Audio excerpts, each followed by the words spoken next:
Every team which makes the Stanley Cup playoffs has their own backstory, their own set of expectations to meet. But to me, there are three teams in particular in the Western Conference who are under a great deal of pressure to make some noise this spring. The first is the San Jose Sharks.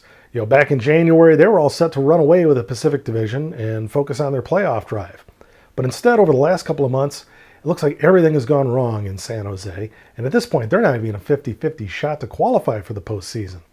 Unless they make it, and make a real impact once they do, there are going to be calls for serious change in San Jose.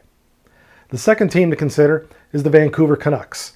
Of course, they took Boston to Game 7 of the Stanley Cup Final last year, came oh so close to bringing home a Stanley Cup. But it seems like this year there's almost an expectation of failure being built in up in British Columbia.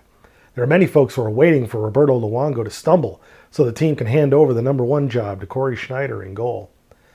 There's been talk of head coach Alain Vigneault being fired unless the team wins it all this spring.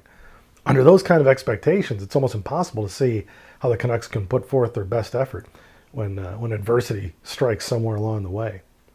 The third team to consider are the Nashville Predators. Last year they won their first playoff series ever against Anaheim, and they let a lot of veteran players go in free agency.